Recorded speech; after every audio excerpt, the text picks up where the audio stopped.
Hello, spider friends. I'm still a little bit poorly. If you may be able to tell, I'm still wearing the same clothes as yesterday, but other things may have changed. Don't know if you noticed.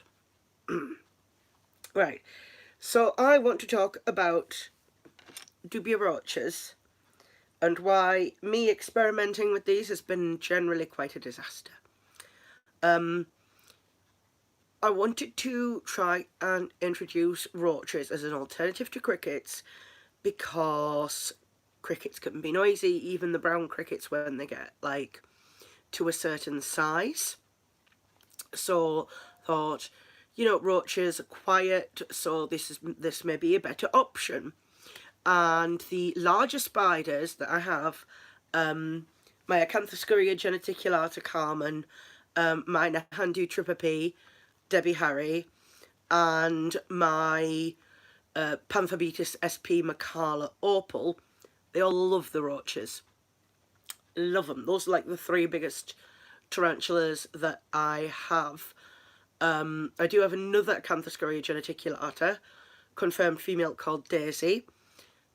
She did not want to eat the roach, and neither did any of my other spiders. Like, this is a Neo Holly Inthice. It's a Trinidad olive. He's called Desmond. You may be able to sort of see him poking out of his hole. And you also may see a dead dubia roach there. And there's a cricket that he's quite interested in. He was not interested in the roach at all. I put the roach in, and then the roach started shedding, and then it seems to have like died in its shed, and he's just not interested in it at all. But he is interested in this cricket that I've put in. He does look like he's probably going to take a chance on that. Normally, this spider will eat like whatever you throw in there, because he's a...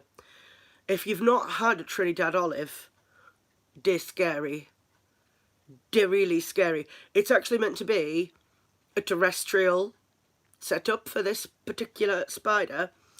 However, I'd slightly confused this with a different Trinidad species, and I'd thought it was arboreal initially, and I'd put it in an arboreal setup. I realised my mistake, and I transferred him into a terrestrial setup, and then I very quickly transferred him back into the arboreal setup because he was so scary and there wasn't enough room between me and the spider, and he's fine. I am dreading having to upgrade his enclosure at some point. I have decided I might slightly do it dark den style. By the way, Petco, thank you for the shout out. If you saw the Dark Den's recent video, or one of the recent videos with the porky rehousing, there was a shout out to me because I sent him things because I am not above bribery. Yeah, so I might do it like Petco style and wait like until basically he is a bit bigger, because I think he does sort of let his spooders stay in enclosures more than I do, like size wise. But yeah, I might wait, and then when just he needs a new one, I'll just take this whole thing and put it inside the new one, and then when he eventually leaves this bit, I'll just remove it. That's what I reckon is probably the safest way to rehouse a Trinidad olive, because they're scary. BT dubs. I didn't choose to have a Neo Holly Lindsay. I still don't know how to pronounce that. It was a mystery box one. Yeah, so now I do actually, when I order mystery boxes, do specify that I prefer New Worlds. And that I prefer terrestrial new worlds, basically, because the other spider that I have that really scares me is this one, who is my Hapoclastus nilgarineus, the other, like, hard to pronounce one that I really struggle with. This is the Nigillary dark mustard. This is the kernel. Here is the kernel right in the corner. You may not, oh, there's a fly. You may not be able to see him. You can maybe see his legs.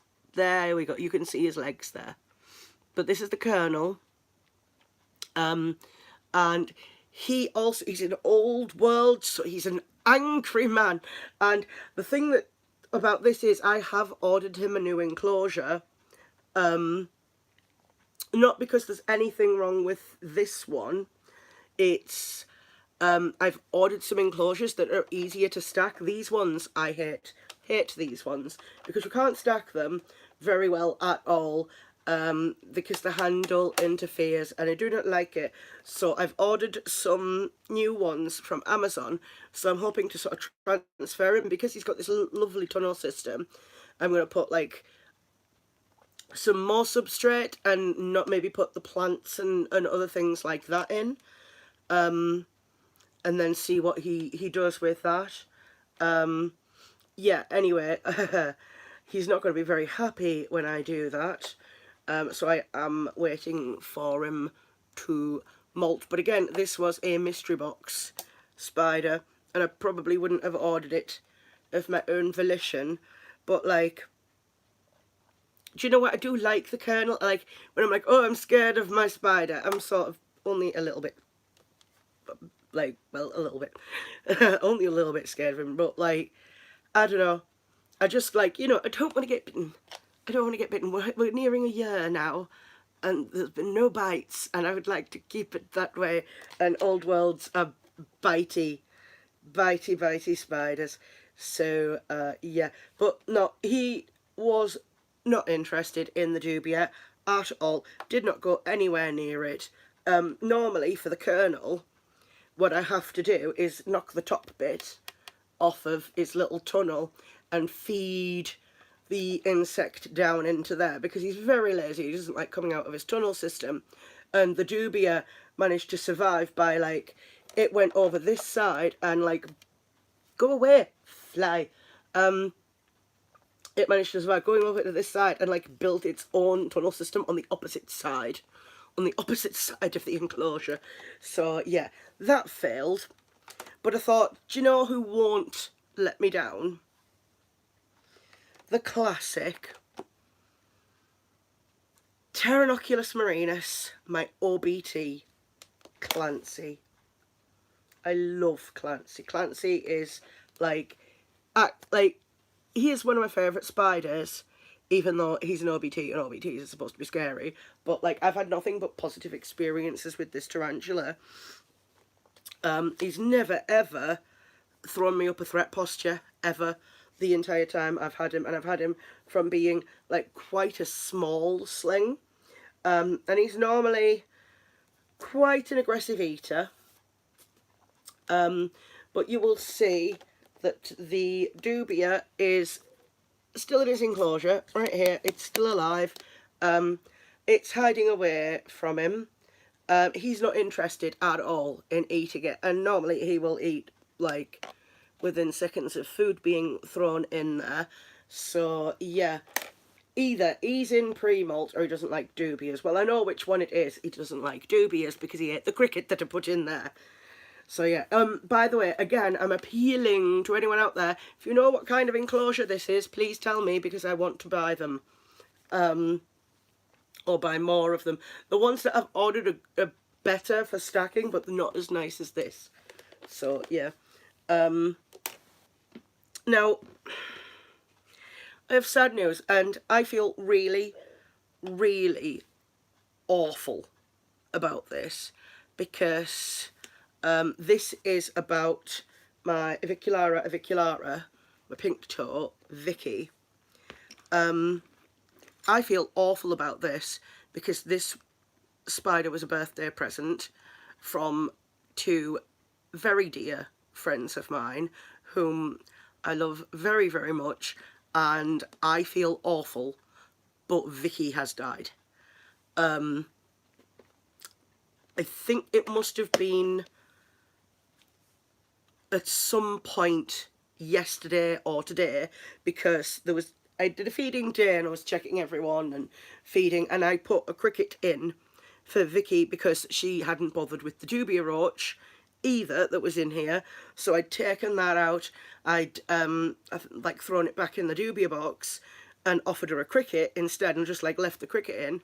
And then I went to like check on her as I would, because, you know, I'd left a cricket in there, and she's dead. So like, she has something on her abdomen and I don't know what it is. I have taken some close-up pictures using my macro lens, but she has some sort of, I will put it on my Instagram, she has some sort of like mark on her abdomen. You'll also notice that she's missing 2 legs. I was aware she'd lost her back leg on this side, and she still had this last week.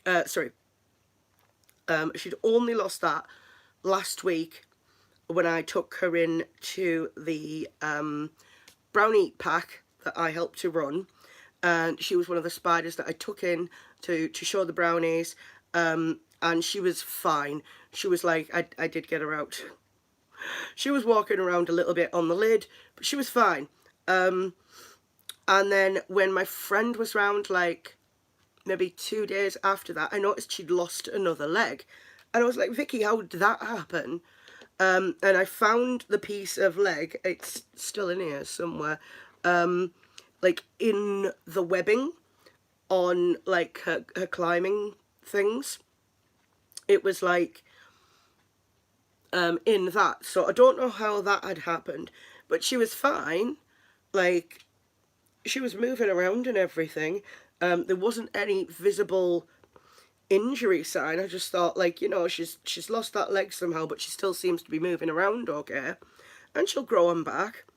And then today, she's gone, and I don't know why. And I am frustrated that I don't know why, because to me she seemed fine, she seemed healthy, but she's got this mark on her abdomen and she'd lost the 2 legs. So I really don't know. I really don't know what's happened. And I feel awful because, well, one, I really loved the spider. Like, she was so cute. She was actually a little bit mad, but like friendly, if you could call a spider friendly. She was very jumpy. Every time I took the lid off, she was like, I am going to try and escape now. But like every time she did, she was quite easily wrangled back in. And she was, you know, she was pretty easygoing in that regard. She was generally fine with me handling her to put her back in. So I don't know what's happened. I don't know. How I actually found her was she was hanging off of this mesh. She was hanging off of it by like 2 legs, and she was like hanging down because she's, you might be able to see, she's webbed a lot on the lid, and she was like sort of hanging off this webbed bit. So I am very sad that this has happened. I feel worse because she was a gift from 2 friends who I am very close with, and I like them very much, and I like feel that they might be personally offended that the spider that they gave me for my birthday has died. And the other one that they gave me, though, was my Davus pantaloris, Dean Tavaloris, and he's fine. But yeah, I still feel really, really bad about this. So yeah, it sucks. And that's pretty much like everything that I have to update you on right now. The dubia roaches have not worked. for my smaller spiders. They're not interested in them. When I say smaller, I mean like not like full adult size. I was feeding them appropriate sized roaches, BT dubs. So I guess it's going to be a while before I can fully switch over to roaches, and that means I'm probably going to have to get the larger silent crickets, which actually make loads of noise. Fun. Also fun, especially when I've got Dwayne, the rock scorpion, clattering around inside his enclosure because he's decided after months of living in his hide, loving his hide favourite place ever, he's decided he doesn't like being in his hide now. Oh no, he likes being under his hide. Under his hide. So me and him, we've had a fallout.